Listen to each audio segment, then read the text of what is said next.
Como siguiente punto del día vamos a iniciar la sesión académica. Vamos a tener un tema muy interesante, un tema que todos los días nos llega a nuestra consulta, como es la alergia. La alergia todo el mundo la tratamos, todo el mundo atendemos, sin embargo a veces nos quedamos cortos en su tratamiento.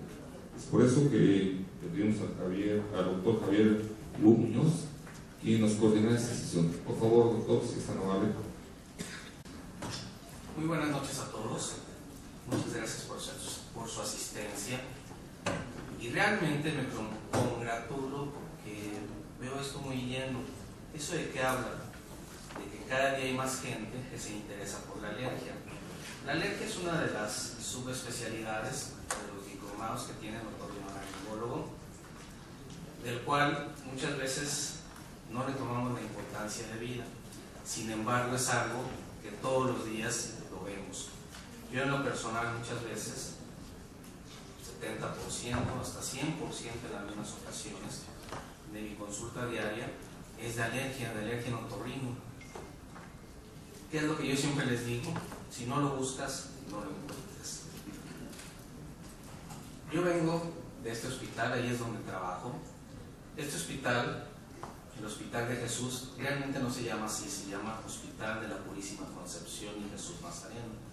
Este hospital fue inaugurado, fue mandado a hacer por Hernán Cortés, y desde ese entonces, de 1521 a la fecha, está en funciones, nunca ha cerrado el hospital.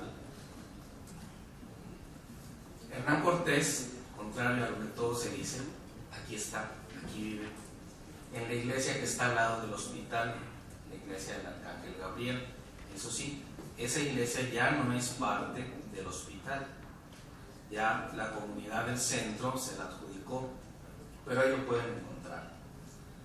Bien, en la esquina de República del Salvador y Pino Suárez, ahí es donde tuvo su encuentro Hernán Cortés y Moctezuma. Por eso es importante esta esquina del hospital. Por dentro, este es el hospital.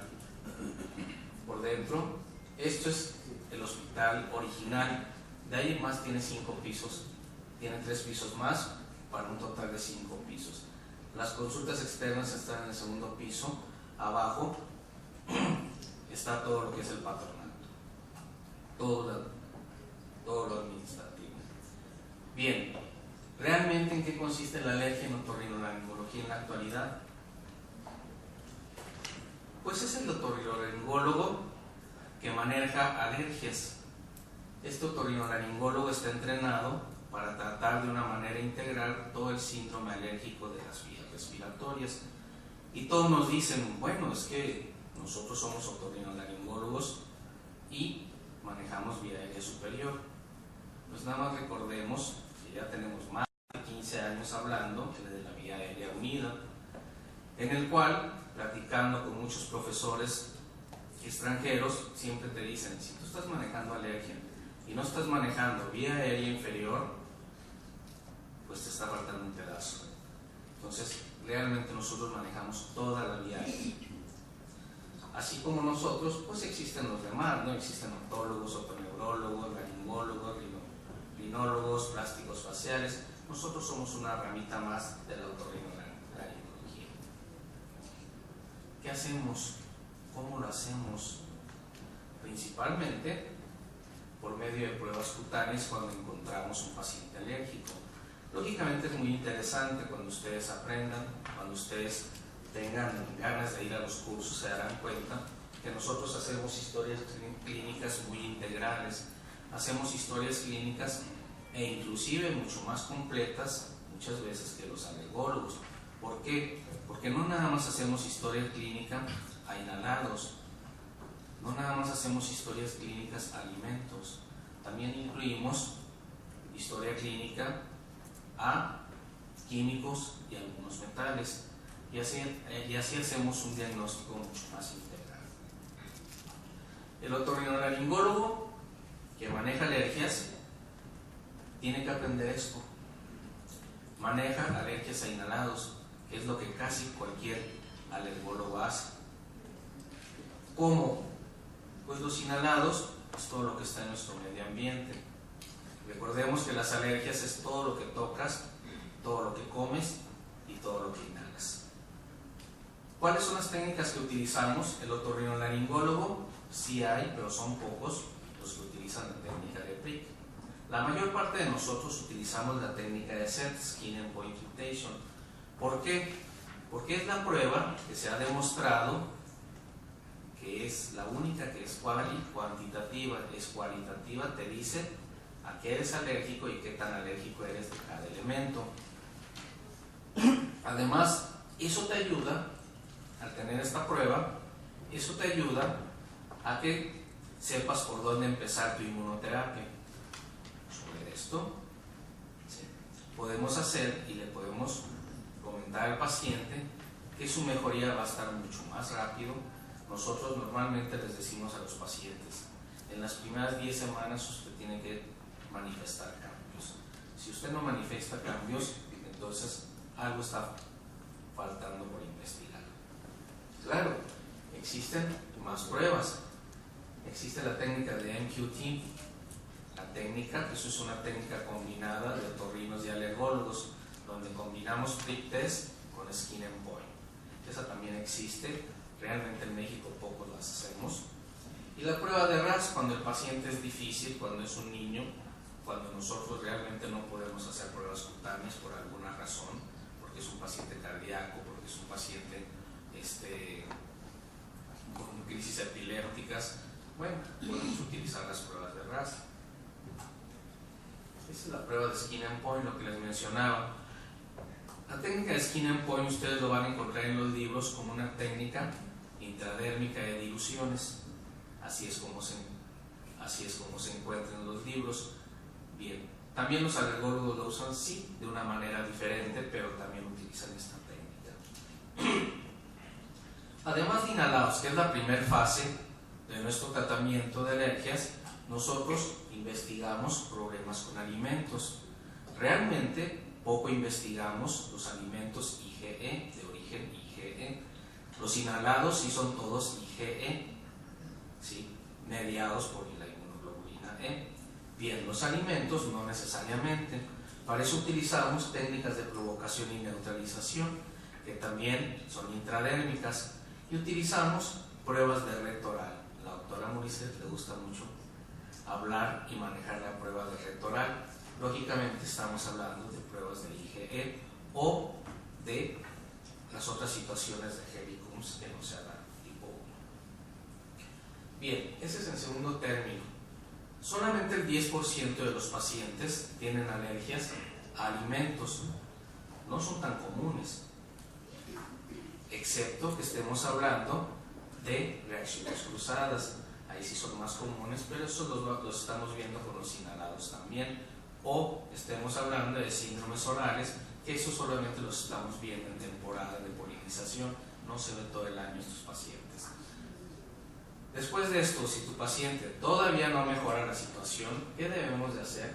Pues esto, buscar otra cosa, buscar algún químico el cual nuestro paciente sea sensible o algún metal. Por ejemplo, esta paciente, ¿qué es lo que tenía? Lo que tenía era una sensibilidad al spray del cabello, y la paciente del otro lado era cada vez que cambiaba de tiene, presentaba una otitis externa. Bien, para alimentos y para químicos, ¿qué utilizamos? Principalmente utilizamos esta técnica de neutralización. ¿Y qué más puede hacer el otorrinolaringólogo? ¿Nada más alergias? No. También podemos neutralizar a virus, podemos neutralizar a bacterias con bacterias vivas y con virus atenuados. Podemos utilizarlos en mucha patología del otorrinolaringólogo. Aquí vienen algunas de ellas: hipoacusia súbita, algunos tipos de vértigo, ciertos tipos de acúfeno, parálisis cordal. De hecho, ahorita mencionaron a la doctora Rosa Eugenia Chávez. Ella maneja mucho el concepto de alergia en la laringología y es foniatra, ¿sí? Alteraciones por químicos o metales, las otitis. Las otitis, cuando no están mejorando como debe de ser, o cuando tú estás sospechando que tiene un origen alérgico, pues en vez de dar antibióticos, en vez de dar descongestivos, deberías de meterlo a tratamiento de alergias o buscar qué es lo que está pasando. No necesariamente inhalados. Muchas veces hemos encontrado problemas con químicos y otitis, y los hemos podido sacar adelante. Faringitis alérgica o principalmente ligada a hongos. Nosotros vemos muy seguido las aftas orales. ¿Qué buscamos? Buscamos virus, buscamos hongos, buscamos algún otro tipo de sensibilidad, cuando con el tratamiento convencional no lo estamos sacando adelante. ¿A todo el mundo lo metemos a este tipo de tratamientos? No. Son muy selectivos nuestros pacientes. La historia clínica es la que te va diciendo por dónde te tienes que ir.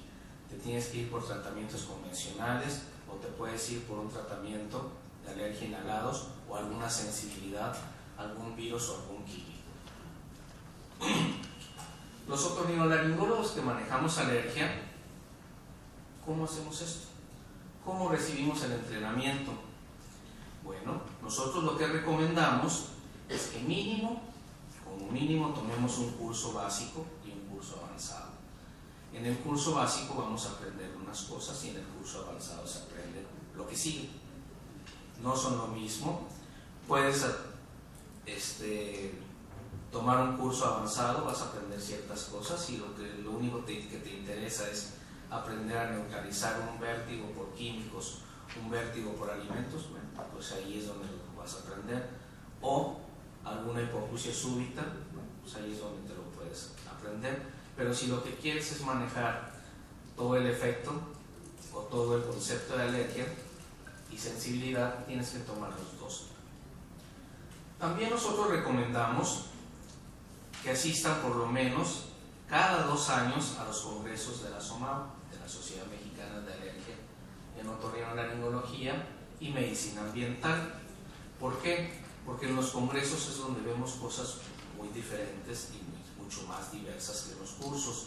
Ahí es donde hablamos sobre electromagnetismo, hablamos sobre los nuevos tratamientos de alergias y sensibilidades que existen, que el doctor Ignacio Mendoza nos va a platicar algo de eso, de los nuevos tratamientos. Bien. ¿Qué les enseñamos en los cursos? Nosotros lo que les enseñamos es todo. Cuando ustedes salen de ahí, no deben de salir con dudas. Les enseñamos desde cómo fabricar, cómo hacer las diluciones de los alergenos, porque el alergeno ya te lo venden hecho, cómo realizar las pruebas, cómo interpretar las pruebas, cómo la forma correcta para que tú tengas una inmunoterapia exacta, y además al final cómo realizar las vacunas y cómo vacunar a nuestros pacientes. ¿De quién recibimos nuestro entrenamiento? Nosotros comúnmente acudimos a la Academia Americana de Alergia y Otorrinolaringología, que fueron los primeros que nos enseñaron este tipo de tratamiento.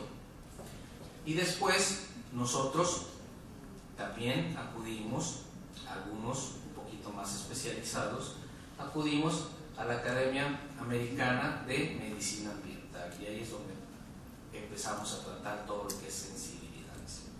¿Por qué las dos academias? Porque cuando nosotros empezamos, lo que vinieron a enseñarnos era alergia a inhalados y alergia a alimentos.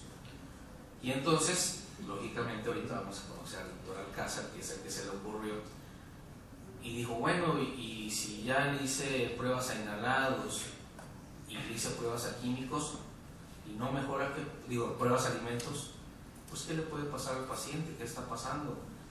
Y entonces el doctor Richard Treviño le dijo, bueno, pues es que ahí lo que tienes que hacer es investigar químicos. Pues enséñanos de eso, de químicos. Dice, no, nosotros en la Academia de Alergia en Otorrino no podemos hacer eso, no estamos autorizados, pero te vamos a traer a alguien que sí sabe de eso y sabe mucho. Y esa es la razón por la que nos traen al doctor William Rey, y él fue fundador, presidente y es un decano de medicina ambiental a nivel mundial. Bien, ¿qué también hacemos diferente con los alergólogos? Contra los alergólogos. nosotros también manejamos el concepto de carga corporal total. Nosotros no creemos que nada más sean hongos, nada más sean polvos, pólenes, alimentos, lo que nos puede estar ocasionando una molestia, signos y síntomas variados. Nosotros también creemos que hay bacterias, que hay parásitos, que hay virus, que hay metales, que hay electromagnetismo, que hay cosas muy diversas y diferentes que nos pueden estar ocasionando sintomatología variada y por el cual nuestro paciente no está mejorando. Por tanto, eso también se aprende en los cursos avanzados y en algunos congresos. Bien, y estos son los doctores. El doctor Antonio Alcázar de Tampico, Tamaulipas, él es el que muchas veces trajo los cursos a México de alergia en otorrino. Y el del otro extremo es el doctor Richard Treviño, expresidente de la Academia Americana de Alergia en Otorrinolaringología. Él es el que nos habló y nos empezó a enseñar todo esto con todo su equipo de trabajo. Actualmente realmente poco viene, pero sí llega a venir. Y el doctor William Bray, que va a estar en el próximo congreso de nosotros en el 2018, él es el decano de la medicina ambiental a nivel mundial. Y para finalizar, pues nada más los invito al próximo congreso del 1 al 3 de marzo del 2018. Ahí vamos a tener temas diversos. Ahora le damos la palabra a la doctora Liliana.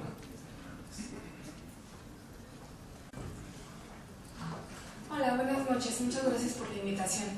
Bueno, vamos a hablar un poquito, ya Javier nos dio el preámbulo de más o menos qué hacemos nosotros como otorrinos en la parte de alergias. Y esta plática es muy breve, pero es nada más o menos para que ustedes tengan idea de cuál es la prueba del SET, que es la prueba básica que nosotros manejamos en alergias en otorrino. Entonces esta plática la titulé así como diagnóstico de alergias en otorrinolaringología, prueba del SET. No pretendo darles muchos detalles de la prueba porque son cuestiones ya como muy técnicas que se ven dentro de los cursos de alergia, que ya lo mencionó Javier, pero es más o menos para que tengan la idea de lo que nosotros hacemos dentro del consultorio de otorrino. Y esta diapositiva me gusta mucho porque nos explica un poquito, esta frase es de Deborah Tannen, en donde dice que la cooperación no es ausencia de conflictos, sino el medio para resolverlos. Esto explica un poquito el por qué nosotros como otorrinos nos dedicamos precisamente a lo de la alergia. Muchos de nosotros en nuestra práctica diaria vemos, no sé, de 10 pacientes que vemos, probablemente 8 tengan cuestiones alérgicas, y de esos pacientes muchos de ellos llegan complicados, sinusitis, otitis medias secundarias a un proceso alérgico. Entonces, el tener como una herramienta diagnóstica y terapéutica en nuestro consultorio de otorrino, esto yo creo que es como de mucha utilidad y es muy valioso. No todos se van a dedicar finalmente a esta cuestión porque implica tomar cursos y tener una práctica. O sea, no es nada más, bueno, voy a hacer esta alergias y ya mañana lo empiezo a hacer en mi consultorio. Requiere tiempo y sí requiere la técnica, una curva de aprendizaje. Pero si ustedes deciden en algún momento tomar alguno de estos cursos y llevar a cabo la práctica de alergia en otorrino, pues la verdad es que nos va como muy bien, no nada más en cuestión de dinero, lo pueden pensar ustedes, sino en la calidad de vida que se le da al paciente y en cómo vemos que va mejorando, no en mucho tiempo, prácticamente en 10 semanas tenemos al paciente controlado. No quiere decir que no usamos o no echamos mano de medicamentos, siempre lo usamos, pero en menor porcentaje, teniendo controlado al paciente por medio de inmunoterapia. Entonces, bueno, aquí esta diapositiva la puse un poco para explicar que finalmente nosotros como otorrinos pues tenemos el enfoque quirúrgico. Entonces no vamos a quitar de nuestra práctica médica el hecho de que vamos a tener pacientes que los vamos a operar, microderridación o la técnica que usan para turbinoplastia en cornetes. Eso nos va a ayudar mucho para tener al paciente mejor controlado, o una cirugía endoscópica de senos paranasales en caso de sinusitis fúngica, por ejemplo, en donde está muy bien pues la inmunoterapia como comprobado que funciona en estos pacientes como tratamiento en conjunto. Y finalmente finalmente, en todos los pacientes o en ese mundo que tenemos de pacientes, ¿quiénes van a requerir realmente una prueba alérgica y quiénes van a ser candidatos a una inmunoterapia? Eso es lo que finalmente nosotros, cuando ya nos dedicamos a estos, podemos tomar una decisión mucho más clara. No todos, lo que decía Javier, van a entrar a un protocolo de inmunoterapia y no todos van a realizarse pruebas alérgicas. Muchos de ellos, si son rinitis estacionales, los podemos manejar muy bien con antihistamínicos, inhibidores de antileucotrienos, sprays nasales, ya hay antihistamínicos, esteroides, ¿no? Entonces, esta es una foto de mi consultorio en el cual pues la puse porque me parece interesante en el sentido de que es un consultorio de otorrino en donde vemos una silla de exploración, una unidad y finalmente el refrigerador, ¿no? No nos quita tanto espacio, ahí tenemos los alergenos, todo nuestro set. Si ven, el refri está abierto y hay unas gradillas o varias gradillas en las cuales vemos los extractos estandarizados, que son los amarillos, y todos los demás frasquitos son precisamente del set, que es la técnica dilucional. Y finalmente el escritorio, en donde ven del lado derecho, en donde están esas gradillas, y es donde realizamos las pruebas alérgicas en el paciente. La prueba del set, como bien lo dijo Javier, las siglas en inglés son Skin Endpoint Titration, que es como una prueba de titulación óptima. Esta prueba es muy interesante y finalmente, conforme han pasado los años, ha seguido en pie porque es una prueba cuantitativa, que eso es algo muy importante, a diferencia del PRIC, que es otra de las pruebas que a nivel mundial está como muy validada. El PRIC solamente te dice cruces, es decir, si el paciente dio positivo te da una roncha enorme y entonces tú ya dices, bueno, salió positivo una cruz, 2 cruces, 3 cruces. Finalmente es una buena técnica, pero es cualitativa, solamente me está diciendo si el paciente es muy o poco alérgico. Con esta prueba nosotros medimos las ronchas y entonces tenemos algo cuantitativo, y esa ventaja contra el PRIC nos da el que el paciente lo vamos a iniciar en un tratamiento que va a empezar a mejorar desde que nosotros empezamos a aplicar la inmunoterapia. No vamos a tardar tanto tiempo para lograr que el paciente esté controlado. Es una prueba también muy segura en el sentido de cuestión de reacciones tanto locales como sistémicas. Hablamos de shocks anafilácticos y es muy sensible. Es decir, hay pacientes, y seguramente ustedes los han tenido en su práctica, que de repente los envían con algún colega, algún alergólogo pediatra, y se los regresan diciendo que no tienen alergia. Y esto es porque precisamente el PRIC no mide sensibilidades bajas. Igual que el RAS, que es una prueba en sangre, no te mide esas pacientes que a lo mejor están saliendo, si tú les haces una prueba del SET, te salen positivos a muchos alergenos, pero con un grado bajo de alergia. Entonces esos pacientes son los que nosotros en nuestra práctica vemos como más beneficiados.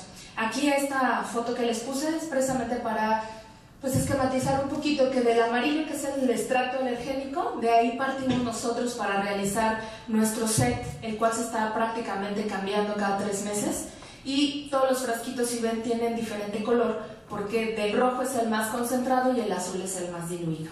Esa es nuestra técnica, les repito, es una técnica dilucional. Ahora, ¿en qué consiste? Normalmente cuando nosotros armamos nuestro set hacemos 6 diluciones, y esto es precisamente corroborando precisamente que es una técnica como muy segura. Es decir, la dilución 6 va a ser la más diluida y de ahí para abajo van a ser las soluciones más concentradas, y esto precisamente nos da ese margen de seguridad que tenemos con los pacientes. Si nosotros tenemos un paciente muy alérgico y empezamos con una dilución 6, estamos nosotros como muy seguros de que no vamos a causar un shock anafiláctico ni una reacción local importante. ¿Por qué? Porque estamos empezando con un alergeno muy diluido. Eso nos da un margen amplio de seguridad. Y el mismo paciente nos va a ir diciendo qué dilución o hasta qué dilución vamos a parar la prueba. Y bueno, la inyección es intradérmica. Ahorita más o menos espero que se vean claras las fotos. Esto son prácticamente puras fotos. Es como una prueba de alergia que hice en un paciente, y empezamos precisamente con los controles. En el PRIC también se empiezan con controles. Estos controles nos sirven a nosotros para saber si podemos hacer o no las pruebas en el paciente. La histamina es de las más importantes. Si la histamina me da una roncha grande, que en este caso sí, que mide 9, grande, ¿qué quiere decir? ¿O qué parámetro sigo? 5 es negativo, por arriba de 7, 9, 11 es una positividad, es decir, el paciente está siendo alérgico a lo que estoy probando. En este caso, que son mis controles y la histamina que sí me dio positivo en 9, quiere decir que yo puedo empezar a hacer las pruebas en el paciente, que no está tomando ningún antihistamínico, ningún antidepresivo, benzodiazepinas, que son las que me bloquean estos canales. Y los otros controles es la solución fenolada y la glicerina, que es sustancias con las que diluimos los alergenos y que es importante que nos dé negativo para poder empezar a hacer las pruebas. Si ven, esta reglita es precisamente la que utilizamos para medir las ronchas. Esto está en milímetros. Entonces, lo que les decía, nosotros aplicamos 0.01 mililitros del alergeno, lo cual nos da una roncha de 4 milímetros y por difusión en unos minutos va a aumentar a 5. Hasta ahí nos quedamos en que el paciente va a ser negativo y lo que nos dé por arriba de 7 nos marca positividad. Entonces, con estas ronchas la verdad es que es como muy objetivo lo que hacemos. No es como yo siento que la roncha está como en 7, no. La regla nos está diciendo lo que está midiendo y con base a eso en 10 minutos nosotros podemos tener ya los resultados y después hacer ya el tratamiento con inmunoterapia. Estas son las gradillas que utilizamos. Las jeringas que normalmente usamos son BD Ultrafine de 0.8 por 31 milímetros. Son como las más delgaditas que hay en el mercado. Y entonces prácticamente en estas gradillas tenemos 6 diluciones y conforme vamos haciendo las pruebas alérgicas en el paciente, pues vamos como montando cada gradilla tiene 10 alergenos. Entonces cada gradilla tú los vas montando y esto es para optimizar tiempos. En cuanto tú terminas de montar todas tus jeringas y ya tienes cargado el alergeno en cada una, entonces empiezas a hacer las pruebas en el paciente, pones tus 10 alergenos, pones el timer, 10 minutos y lees los resultados. Aquí, por ejemplo, tenemos caspas y hongos y así le hacemos caspas, hongos, árboles, malezas, pastos. Aquí esta es una foto precisamente de la paciente en donde se le están realizando las pruebas. Si ven, se deja un espacio aproximadamente de un dedo por si la roncha crece, la roncha de arriba no me tapa la de abajo y prácticamente pues son 6 diluciones en las cuales vamos haciendo de la dilución 6 a la 2. Aquí vemos cómo ya vamos avanzando en las pruebas. La primera línea de izquierda a derecha de aquí para acá. La primera es la dilución 6 y de ahí vamos avanzando hasta la dilución 2. ¿Quién me va diciendo hasta qué dilución pruebo? El paciente, la roncha, si va creciendo o no va creciendo. Ahí, por ejemplo, de arriba hacia abajo vemos un número 5, luego un 7 y luego un 9. Es decir, el 5, que fue prácticamente en la dilución 5, no me dio reactividad del paciente. En la dilución 4, ahí obtuve un crecimiento de la roncha, que ese es el punto de titulación. El 7 siempre va a ser eso. Y ya nada más damos un piquete más para saber qué es nuestro confirmatorio. Y ahí nos quedamos. Nosotros ya no picamos más al paciente. Y así vamos alergeno por alergeno. Entonces, bueno, si ven aquí también, pues está la ronchita, en donde yo no me imagino qué es, sino vemos aquí mide 5 y aquí mide 7. Y eso lo vamos anotando en una hoja de resultados. Entonces, prácticamente, pues la paciente sí queda con todo siempre usamos los 2 brazos. Ya cada quien distribuye los alérgenos como quiera. Yo normalmente pongo caspas y hongos en un brazo y pólenes en el otro. Y entonces vamos viendo como aquí la primera, que es la dilución 6, que es la más diluida, se hizo toda la roncha, luego la 5, 4, 3, 2 y vamos viendo la medición de las ronchas. Cada línea, o sea, este es un alergeno, ¿sí? Todo de la 6 a la 2. Igual de acá, otro alergeno a diferentes diluciones. Y todo esto en la hoja de resultados, que es esta, yo voy anotándolos. Y al final de cuentas, pues obtengo ya cómo va a quedar el paciente en inmunoterapia. Diluciones, aquí vemos la positividad en estos alergenos y yo voy a preparar una vacuna específica para el paciente. Entonces, como conclusiones de la plática, la prueba del SET, o en general el practicar las alergias dentro de la otorrinolaringología, es una herramienta para el diagnóstico y control de la enfermedad. Otra de las cosas muy importantes es que nos optimiza el tratamiento médico convencional con antihistamínicos y esteroides. Era lo que les comentaba, la inmunoterapia nos va a mejorar sí la calidad de vida del paciente, va a bajar el grado de reactividad en el paciente y va a disminuir el consumo de medicamentos.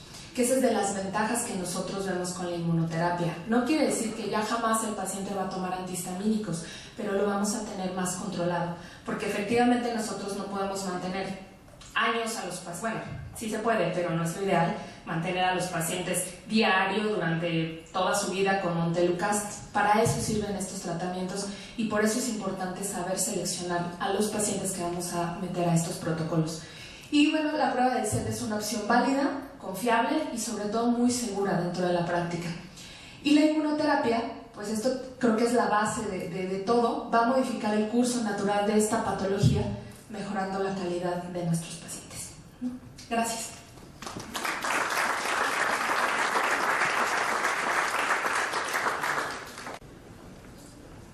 Muy buenas noches. Agradezco al doctor Raúl Barrios la oportunidad de presentar el mensaje de nuestra Sociedad Mexicana de Alergia y Otorrinolaringología en esta sesión mensual. Voy a hablarles de un tema con el cual he tenido contacto desde hace 33 años. Al principio fue una casualidad, pero que me da gusto también, que creo que es la primera vez que se habla en este foro y en nuestro país de esta modalidad de inmunoterapia. Es la desensibilización persistente multiantigénica.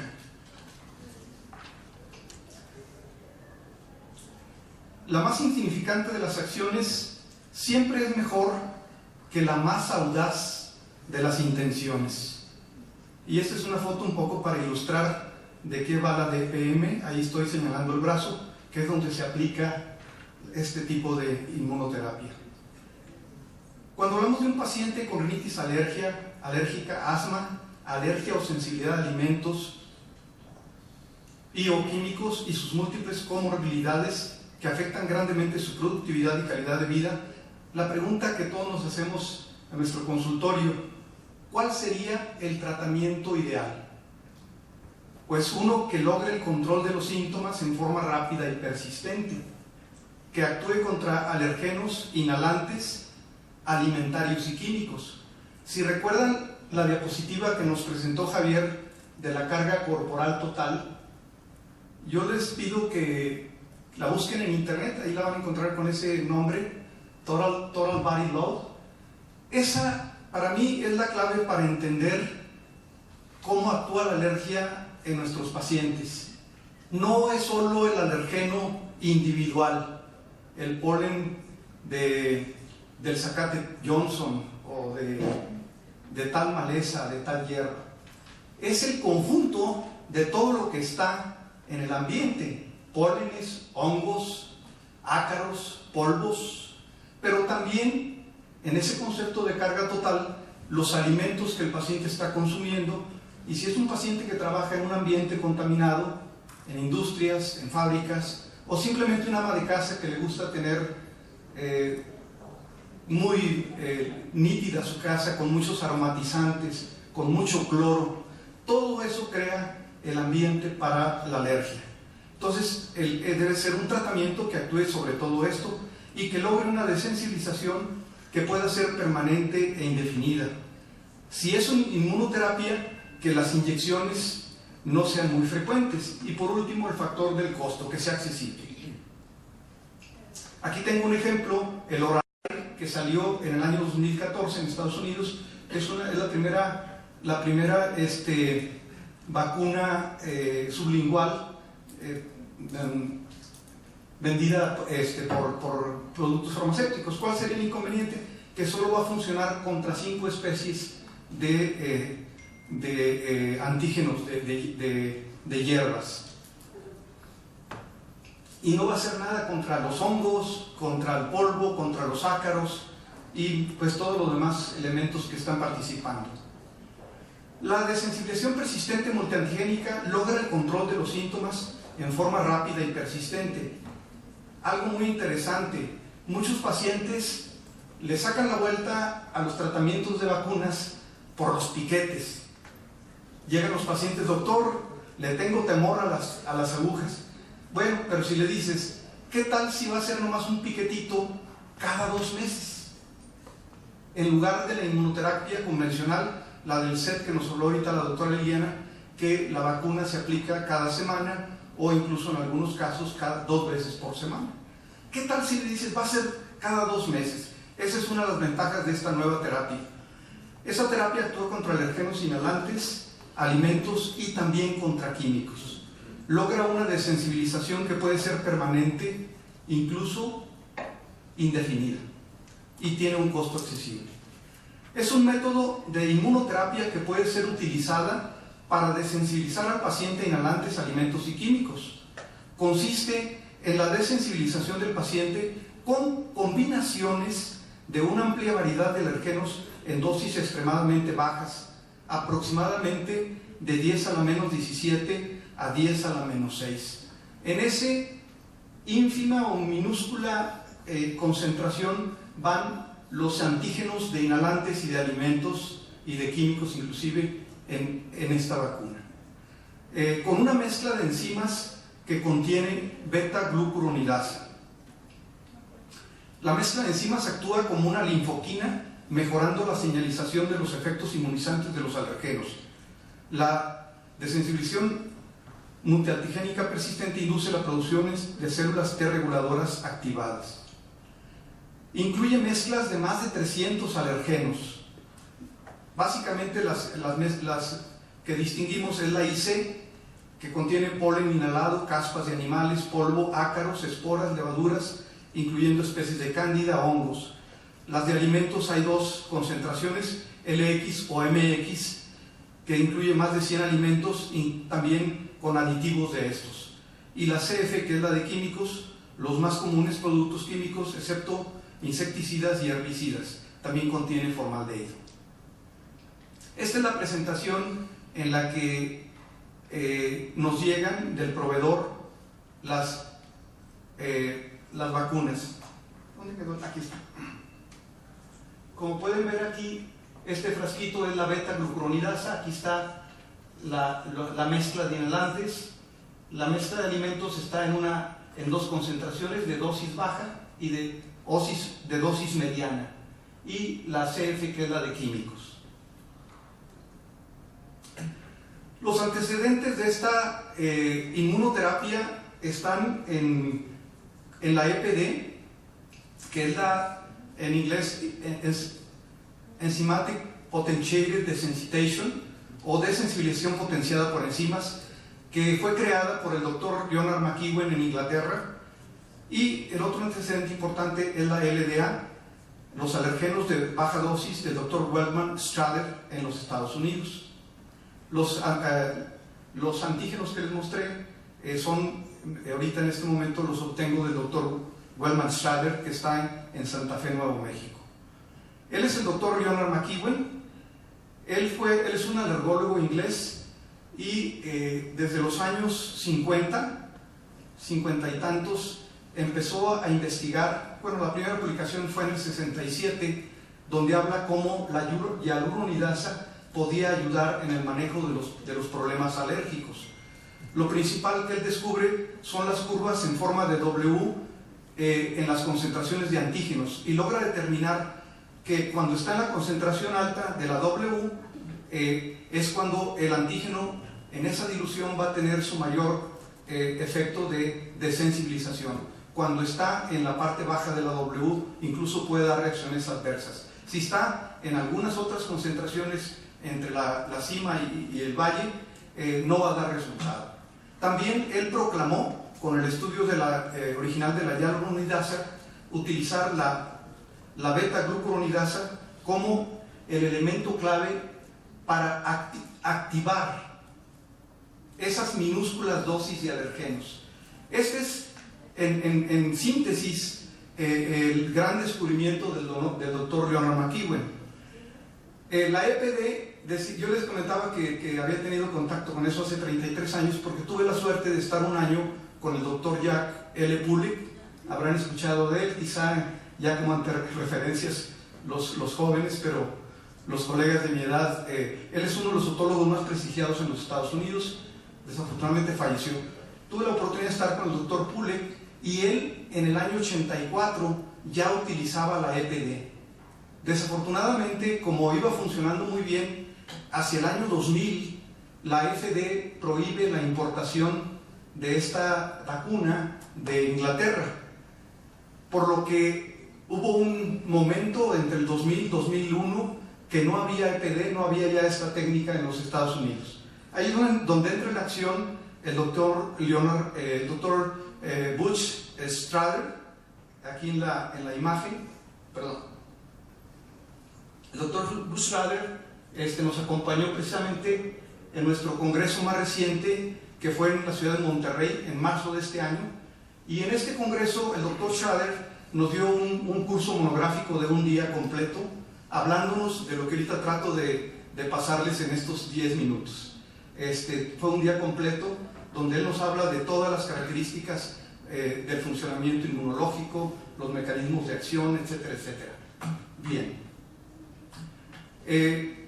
Este tratamiento, desafortunadamente, debo decirles, con mi experiencia actual de 6 meses de estarlo utilizando, no es para todos los pacientes.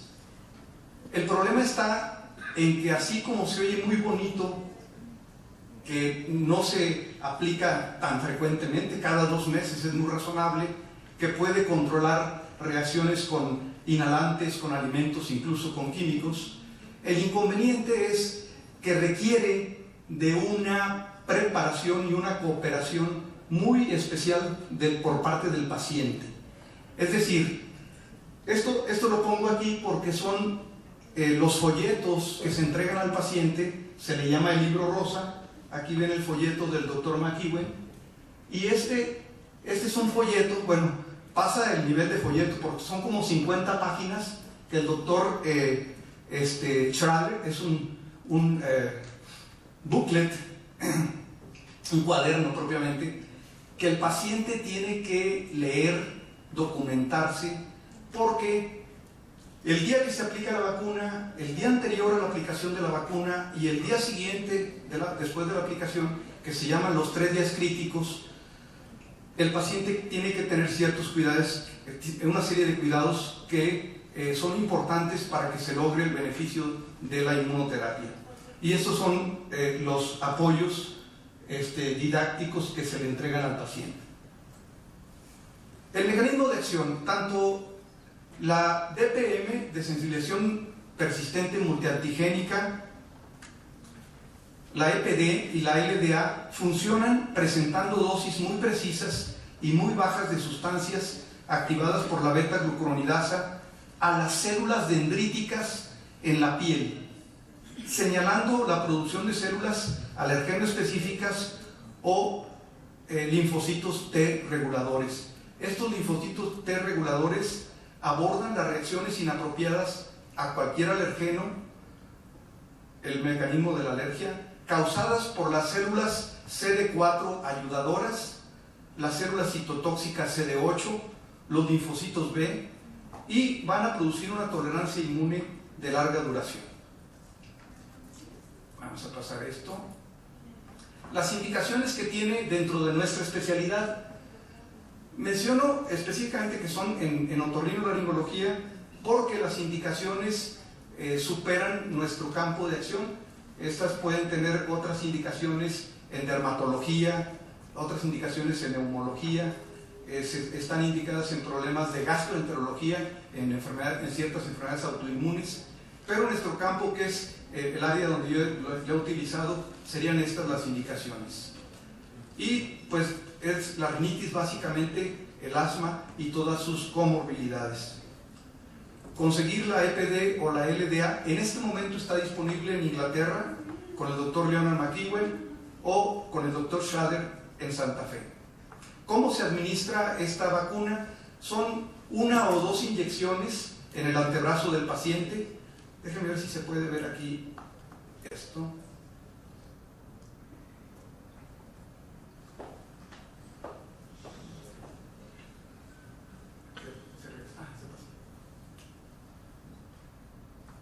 Tenemos aquí nuestra paciente, niña Guadalupe.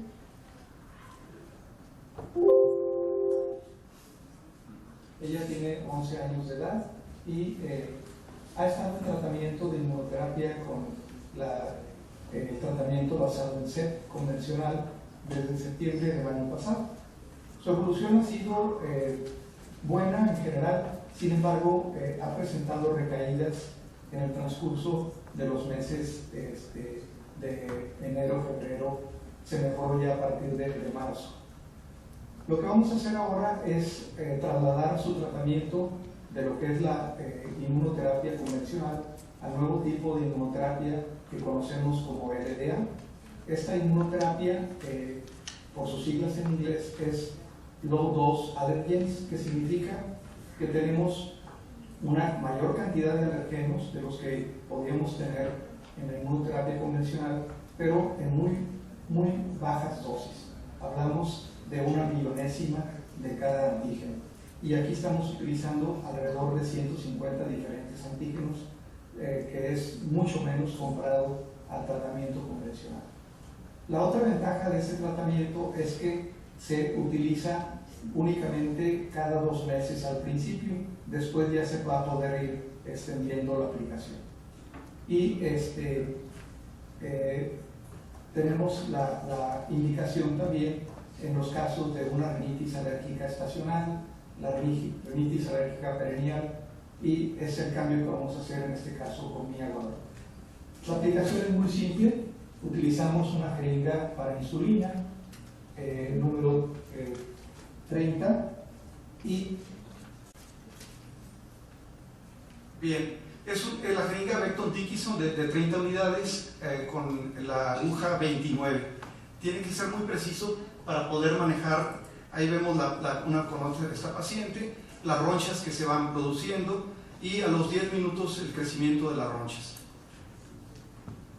Las ventajas, ya lo comenzamos, es cada 2 meses, desensibiliza tanto a inhalantes como a alimentos y químicos, es efectiva desde las primeras dosis, sobre todo en los niños, y ayuda a resolver las comorbilidades que vemos cotidianamente. Es otra ventaja, es que es la única inmunoterapia real que puede usarse para tratar la verdadera alergia alimentaria, mediada por IgE. El típico paciente que puede tener una reacción mortal al cacahuate o al camarón. Es una de las indicaciones de este tratamiento. Las desventajas, como les decía, requiere una preparación el día anterior, el día de la vacuna y el día después, con un ayuno relativo, con pocos alimentos. En esos 3 días no debe ingerir ningún medicamento y debe evitar exponerse a perfumes, solventes, desodorantes, insecticidas o cantidades grandes de hongos, pólenes o polvo. Vamos a pasar aquí. En la sistemática de manejo que he estado utilizando está la historia clínica ORL, un formato que es el inventario de seguimiento de síntomas de rinitis alérgica, la exploración endoscópica que todos hacemos. Todos los pacientes que incluí en el estudio han tenido las pruebas alérgicas cutáneas, a alimentos y químicos, y la preparación del paciente para la inmunoterapia, la aplicación de la vacuna y el seguimiento de evolución. Este es un formato que la doctora Liliana Hernández me facilitó, es muy sencillo para el seguimiento de los síntomas de los pacientes. El paciente que tiene la escala de 10 está sano, el que tiene 50 puntos está en el grado más severo de la rinitis. He aplicado la vacuna a 31 pacientes, de esos, en estos 6 meses, 6 han recibido las 3 dosis, es decir, una por cada 2 meses. 10 han recibido 2 dosis, de esos 8 están activos y 8 activos y 12 salieron, y 15 han recibido una dosis, de la cual hay 2 activos y 13 se salieron. De los pacientes que abandonaron el tratamiento, hubo falla del tratamiento en el seguimiento telefónico en 2, y algo muy interesante que les quiero comentar aquí.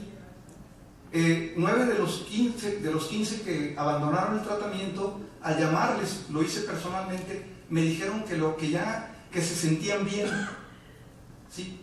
que ellos llamarían después para hacer una cita. Es un dato muy interesante porque me está dando una evidencia de que con un solo tratamiento el paciente logra una mejoría importante.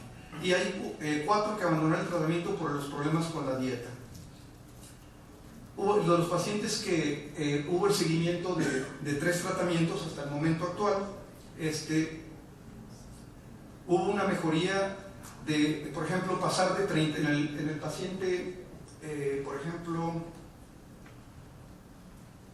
JP, de 12 años, ella solo se le aplicó la vacuna de inhalantes, tenía un grado de 36 de la escala de 10 a 50, al primer tratamiento bajó a 14 y prácticamente cuando la entrevisté para el tercer tratamiento, a los 4 meses, pues ya se consideraba sin síntomas, asintomático.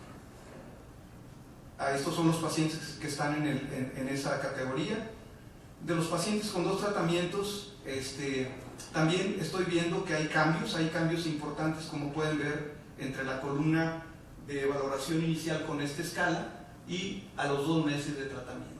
Hay algunos que no hay mucho cambio, pero bueno, aquí habrá que ir jugando. Este es un tratamiento que, como dije, no es para todos los pacientes y sí requiere una curva de aprendizaje en la que estoy ahorita inmerso, donde se tiene que ir ajustando a qué paciente utilizar la LX, la de baja dosis de alimentos, o la MX. Hasta ahorita no he utilizado la de químicos en ningún paciente, porque se requiere que sea un paciente realmente con una alta sensibilización, que se ponga enfermo nomás con el hecho de ir a la fila de jabones en el supermercado, algo, y hasta ahorita no lo he tenido que utilizar. Estos son pacientes que solo tuvieron o que abandonaron el tratamiento después de la primera dosis. No, estos son los 10 que están ahorita con 2 dosis y algunos que han abandonado el tratamiento. El paciente que estoy aquí con él, aplicándole la vacuna, es un caso muy interesante, que fue un paciente que llegó con diplopia, ¿sí? Al estudiarlo ya había sido valorado por el neurólogo, ya había sido valorado por 2 oftalmólogos, afortunadamente para mí, ya estaba descartada completamente patología neurológica y patología oftalmológica. Se llegó a la conclusión de que era un problema relacionado con una rinosinusitis crónica, ¿sí? Y que había causado parálisis de los músculos. Lo más interesante fue que, bueno, al principio hicimos las pruebas de alergia, le neutralizamos con histamina como nos indicaba Javier, hubo cierta mejoría, con la dieta que le empezamos a dar mejoró, le aplicamos la vacuna en ese momento. Esto fue un lunes. El jueves me llama el paciente: doctor, ya puedo ver ahora sí parejito. Entonces, como les digo, ya abandonó el tratamiento, ya se sintió bien. Pero la expectativa que tenemos con esta opción de tratamiento, pues es que es una herramienta muy valiosa y me da mucho gusto tener esta oportunidad en este foro, que para mí es el más importante de nuestra República Mexicana, tener la oportunidad de traerlo a su consideración. Este es mi consultorio ahí en Matamoros, esta es la sala donde examino al paciente y aquí la sala donde se hacen las pruebas auditivas y de alergia. Muchas gracias.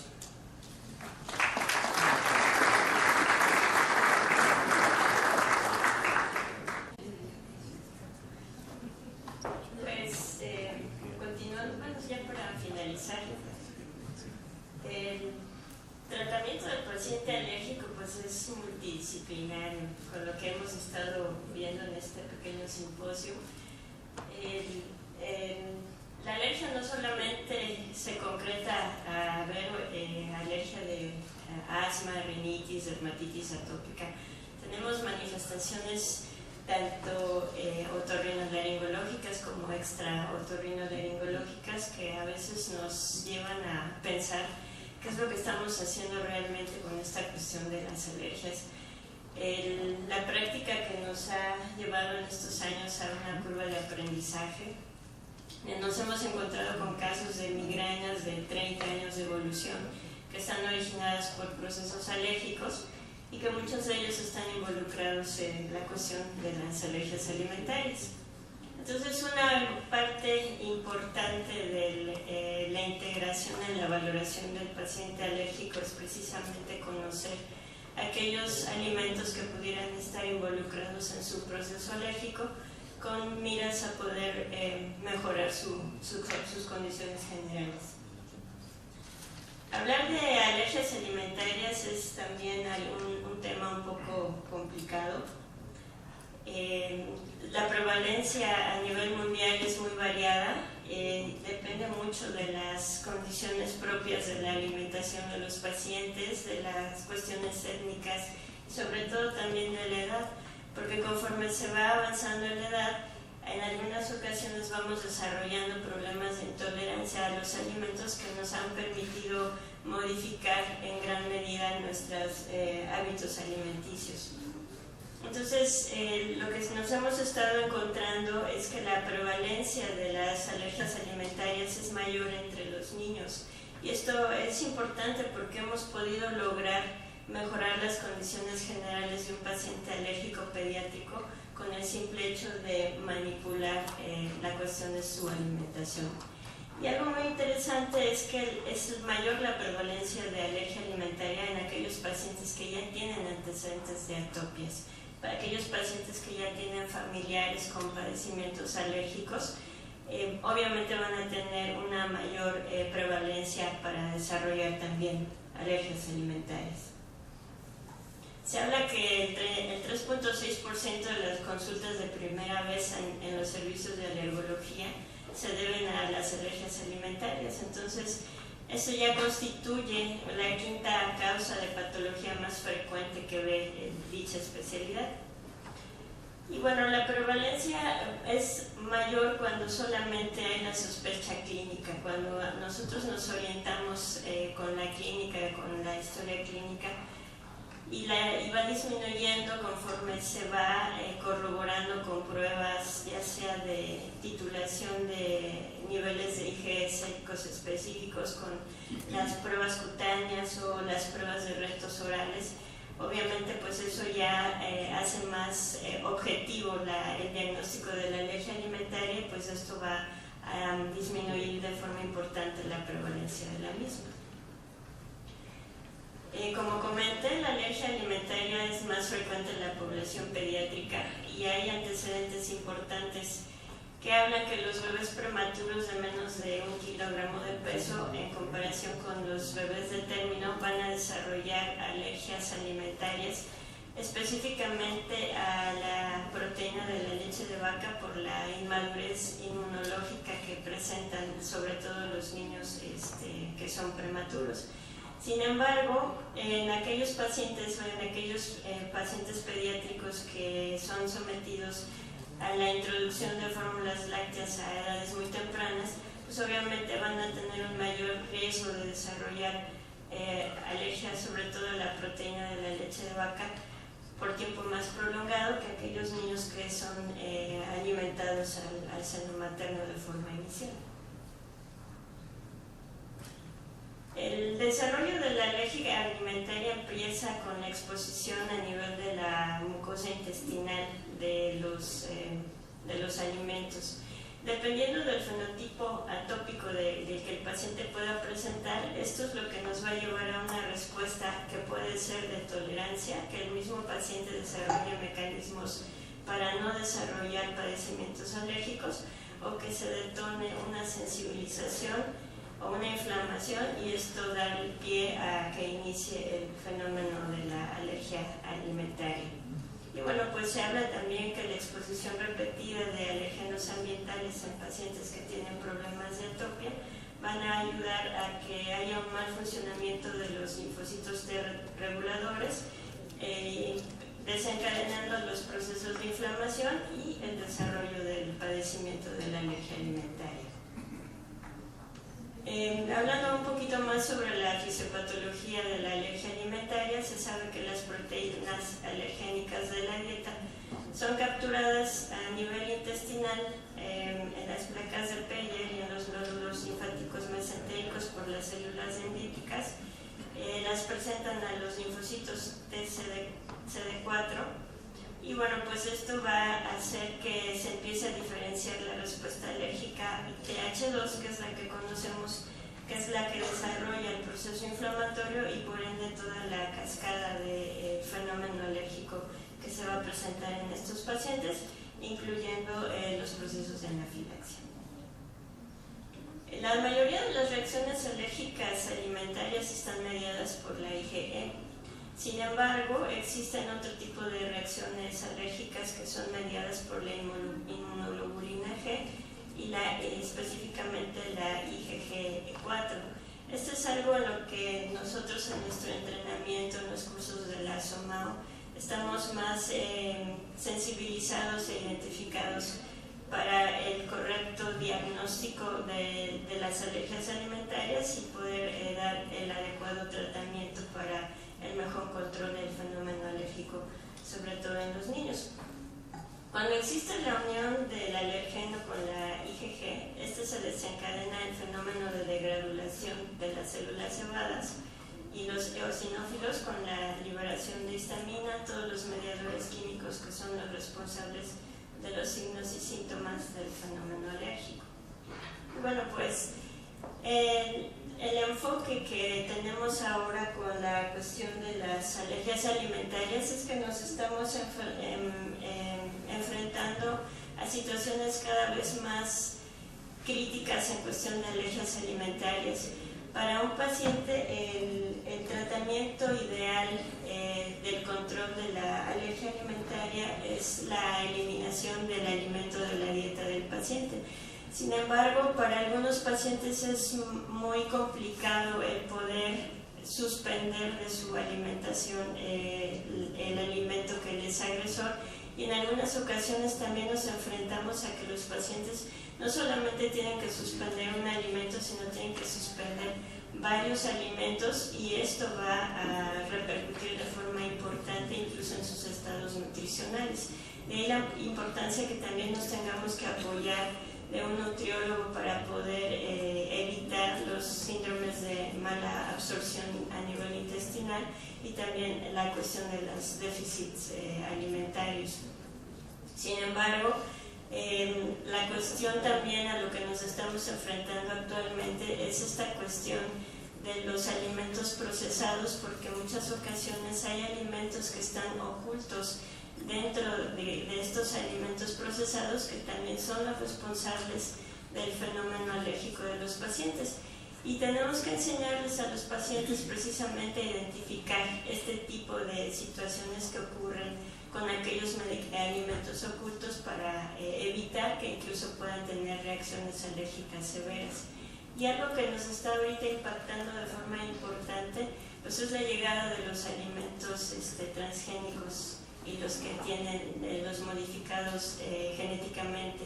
Sobre todo no está del todo impregnado, digamos, el comercio de los alimentos que son procesados, modificados genéticamente, porque parte de la modificación del ADN de estos alimentos también implica que puedan modificar o interactuar más que nada con el ADN del alimento al cual se le está aplicando.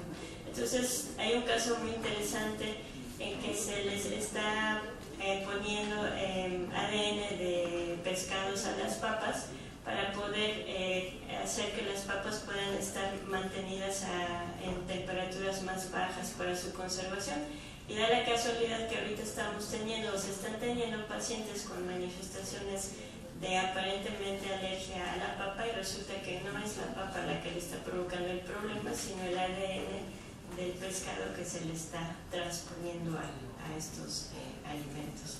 Entonces, es algo a lo que nos tenemos que enfrentar. El ámbito del manejo de la alergia alimentaria es muy vasto, muy interesante el poderlo manejar. Y bueno, pues tenemos muchos arsenales para poder tener al paciente en las mejores condiciones para el control de su fenómeno alérgico. Incluso se ha hablado de casos en los cuales con la manipulación de la dieta, sobre todo en los niños, podemos tener un adecuado control incluso de las manifestaciones con exposición a los pólenes. Entonces, algo que también tenemos que tomar muy en cuenta es el análisis de la alimentación de nuestros pacientes para ver también, como he estado comentando, pues tratar de ayudar a que sus condiciones generales y su padecimiento alérgico se controle de mejor manera. Gracias.